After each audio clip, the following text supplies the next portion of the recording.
Assalamualaikum warahmatullahi wabarakatuh. Kami dari kelompok 3 ingin mempresentasikan materi kelompok kami yang berjudul Metode Pendekatan dalam Psikologi Klinis. Sebelum itu, saya ingin memperkenalkan anggota kelompok kami. Di antaranya, yang pertama ada saya sendiri, Ferliadi Ramadan. Yang kedua ada M. Gani Ginastiar. Dan yang ketiga ada M. Dimas Nur Alim. Pendekatan dalam psikologi ini ada beberapa macam. Di antaranya, yang pertama ada asesmen, yang kedua diagnosis, dan yang ketiga ada intervensi. Asesmen adalah proses mengumpulkan informasi yang biasanya digunakan sebagai dasar untuk pengambilan keputusan yang nantinya akan dikomunikasikan kepada pihak-pihak terkait oleh asesor-asesor. Output asesmen klinis adalah memberikan gambaran kerja yang mempertimbangkan sejarah, kebiasaan, ketakutan, tanggung jawab, potensi individu yang support terapi, dan manajemen kasus. Tujuan asesmen adalah yang pertama ada pengambilan keputusan, yang kedua ada pembentukan gambaran atau model kerja, dan yang ketiga ada pengecekan hipotesis. Slide selanjutnya ada intervensi. Intervensi ada beberapa faktor yang mempengaruhi dalam keputusan intervensi. Di antaranya yaitu yang pertama ada orientasi dasar intervensi yang meliputi pertolongan alamiah, kuartil atau medis, belajar, behavioral dan kognitif, perkembangan, dan ekologis.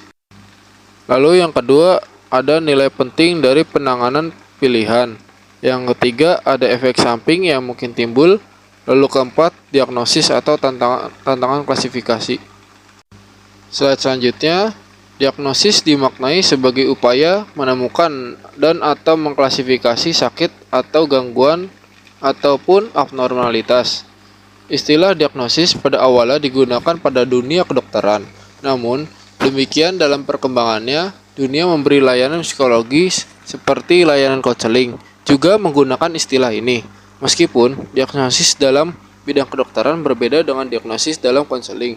Pada dasarnya, keduanya itu memiliki kesamaan yang sama. Lalu, tujuan utama dari pendekatan diagnosis adalah agar konselor atau terapis dapat merencanakan treatment yang sesuai dengan kebutuhan spesifik klien. Selanjutnya ada psychological diagnosis. Pada tahap ini, teknik pendekatan dan instrumen yang digunakan antara lain ialah yang pertama observasi, yang kedua analisis berbagai catatan objektif, dan yang terakhir ada wawancara. Psikoedukasi adalah suatu tindakan yang diberikan kepada individu dan keluarga untuk memperkuat strategi coping atau suatu cara khusus dalam menangani kesulitan perubahan mental. Psikoedukasi adalah sebuah tindakan modalitas yang disampaikan oleh profesional yang mengintegrasikan dan mensinergikan antara psikoterapi dan intervensi edukasi. Dalam psikoedukasi terjadi proses sosialisasi dan pertukaran pendapat bagi pasien dan tenaga profesional sehingga berkontribusi dalam destigmatisasi gangguan psikologis yang beresiko untuk menghambat pengobatan. Ada 7 jenis psikoedukasi antara lain. 1. Model informasi. Mode ini mengutamakan pemberian pengetahuan keluarga terkait penyakit dan manajemen pelaksanaannya. Tujuan dari mode ini adalah untuk meningkatkan kesadaran keluarga tentang penyakit dan kontribusinya dalam pelaksanaan pasien. Yang kedua, mode pelatihan keterampilan. Mode ini menunjukkan pengembangan secara sistematis terhadap perilaku yang spesifik, sehingga individu dapat menambah kemampuannya dalam mengatasi masalah kesehatan secara lebih efektif. Yang ketiga, mode yang mendukung. Mode ini merupakan suatu model pendekatan dengan memberi dukungan pada klien maupun keluarga untuk berbagi perasaan dan pengalaman. Tujuan utama dari mode ini adalah meningkatkan kapasitas emosional klien dan keluarga sehingga dapat menunjukkan coping yang positif. Yang keempat, mode komprehensif.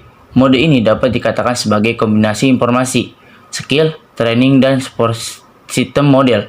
Inti dari mode ini adalah pemberian informasi atau ceramah terkait penyakit. Pada mode ini akan digunakan anggota keluarga dari klien yang pada akhirnya akan berpartisipasi dalam pemberian psikoedukasi bersama profesional lainnya. Yang kelima, mode terapi kelompok keluarga ganda. Mode ini menekankan pada pemberian bantuan pada klien dan keluarga dalam mengakomodasi pelaksanaan penyakit dan meningkatkan sistem dukungan sosial untuk mengurangi kebingungan dan kecemasan pada klien dan keluarga dengan mempelajari strategi adaptif. Yang keenam, manajemen keluarga perilaku. Mode ini memberikan intervensi pada keluarga untuk meningkatkan mekanisme coping yang efektif sehingga klien dapat menghadiri efek negatif dan stres lingkungan. Mode ini memberikan pengetahuan pada anggota keluarga tentang bagaimana merencanakannya. Yang ketujuh, pendekatan psikoedukasi teman sebaya. Mode ini diterapkan pada era klinis di mana pasien yang pernah mengalami penyakit atau masalah yang sama akan saling memotivasi sehingga timbul harapan baru bagi klien. Tujuan psikoedukasi. Tujuan dari psikoedukasi ini adalah menambah pengetahuan bagi individu dan keluarga sehingga diharapkan dapat menurunkan tingkat kecemasan dan meningkatkan fungsi keluarga. Sekian presentasi dari kelompok kami, dan apabila kami ada salah kata, mohon dimaafkan. Wabillahi taufiq wal hidayah. Wassalamualaikum warahmatullahi wabarakatuh.